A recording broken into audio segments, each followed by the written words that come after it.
परिवार का बोझ। राधिका अपने माता पिता की बहुत लाडली बिटिया थी। 4 बड़े भाइयों की बहन थी। कोई भी चीज़ मांगने पर उसी वक्त सामने हाजिर हो जाती। पूरे घर में रौब था उसका। पूरे परिवार और नौकरों पर राजकुमारी की तरह हुक्म चलाती थी राधिका। स्कूल में भी पूरा रौब था उसका। बड़े घर की लाडली जो थी वह।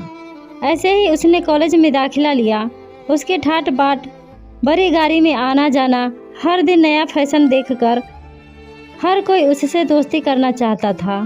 थोड़े ही दिनों में उसके बहुत से दोस्त बन गए। पूरे कॉलेज में उसकी अपनी ही एक पहचान थी। इन दिनों उसके घर एक रिश्ता आया। खानदानी लोग थे और पापा की पुरानी जान पहचान थी।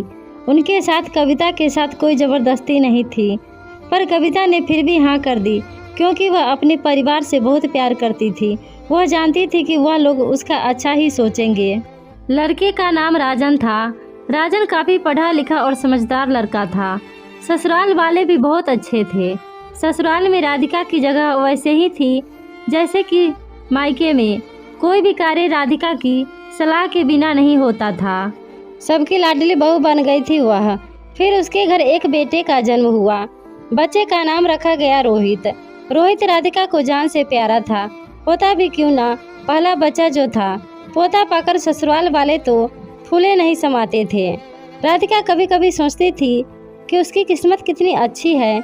उसका हर अपना उसे कितना प्यार करता है। चाहे जीवन में कैसा भी समय आए, मेरे अपने हमेशा मेरे साथ है। मैं कभी अकेली नहीं हो सकती। कितनी खुशकिस्मत हूँ मैं। पर शायद कविता की खुशियों को उसकी अपनी ही नज़र लग गई थी। एक दिन वह मायके जाने की जिद कर बैठी। राज को बहुत काम था, लेकिन वह फिर भी उसे ले गया। रास्ते में उनकी गाड़ी अन्य गाड़ी से टकरा गई। राधिका, राजन और रोहित बहुत बुरी तरह से जख्मी हो गए। काफ़ी दिनों के इलाज के बाद राजन और रोहित तो ठीक हो गए, लेकिन राधिका पूरी तरह ठीक ना हो सकी। सर पर चोट लगने के कारण वह अपनी आंखों की रोशनी खो बैठी। अब राधिका की किस्मत जैसे उल्टे पांव चलने लगी। मायके वाले कुछ दिनों तक उसे मिलने आते रहे, फिर कभी कभार फ़ोन करके ही पूछ लेते कि अब कैसी हो। धीरे धीरे ये सिलसिला भी कम हो गया। ससुराल वालों की सहानुभूति भी कम होने लगी। घर में किसी को पास बैठने के लिए कहती तो जवाब मिलता, बहुत काम है, अब तुम भी हाथ नहीं बटा सकती। राजन भी चिड़चिड़ा हो गया था। बस रोहित ही था उसके साथ, जिसके साथ हंसते खेलते उसका वक्त गुजरता। एक दिन राधिका के हाथ से कुछ सामान गिर गया, जिसकी वजह से रोहित को हल्की सी चोट लग गई। राधिका के सास ससुर ने रोहित को उससे अलग कर दिया कि कहीं उसके ना देखने की वजह से बच्चे का कोई नुकसान न हो जाए। राधिका अंदर से टूट चुकी थी। एक दिन उसने सबके सामने मायके जाने की इच्छा रखी तो राजन उसे तुरंत मायके छोड़ आया, जैसे कि वह भी चाहता था, लेकिन रोहित को उसके साथ नहीं भेजा गया। राधिका कभी रोहित से दूर नहीं रही थी, पर अपनी कमी के कारण उसने ज़्यादा बहस नहीं की। राधिका को लगा कि वह 3-4 दिन वहाँ रहेगी तो थोड़ा हवा पानी बदल जाएगा, क्योंकि वह कितने दिनों से कहीं भी बाहर नहीं गई थी।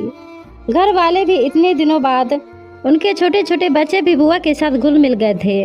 रात को सोने के वक्त जब वह कपड़े बदलने लगी तो उसे पता चला कि उसका बैग तो बहुत भरा हुआ था। वह सब समझ गई। वह बहुत उदास हो गई। कुछ दिनों तक तो सब ठीक रहा, फिर जैसे सब बदलने लगा, सबका व्यवहार बदल रहा था। वे लोग जैसे थक चुके थे उससे। सब लोग घुमा फिरा कर पूछने लगे कि राजन कब आ रहा है उसे ले जाने। वह बहाना बना देती, जबकि वह जानती थी कि उस घर में अब उसके लिए कोई जगह नहीं है। राधिका से चलते वक्त कुछ ना कुछ नुकसान हो जाता था। थोड़ी बहुत टोका टोकी उसे सुनाई देती, पर वह टाल देती। एक दिन उसके हाथ से लगकर एक कीमती फूलदान टूट गया। छोटी भाभी ने बहुत हंगामा मचाया। राधिका के माता पिता रोज रोज के झमेलों से तंग आ गए थे। उन्होंने राजन को खुद से फ़ोन कर दिया। राजन राधिका को अपने घर ले गया। राधिका को अपने परिवार वालों से ये उम्मीद न थी। जिस राधिका के कहे बिना घर में एक पत्ता भी नहीं हिलता था, उस घर के लिए वह अब बोझ बन चुकी थी।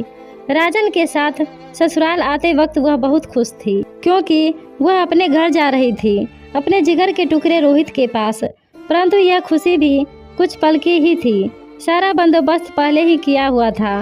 राधिका को सीधे ऊपर वाले कमरे में पहुंचा दिया गया। रोहित से दूर रहने की सख्त चेतावनी दी गई। एक काम वाली हेमा को उसकी जिम्मेदारी सौंपी गई, जो उसके खाने पहनने जैसी ज़रूरतों का ध्यान रखती। राधिका ज़्यादातर चुप ही रहती।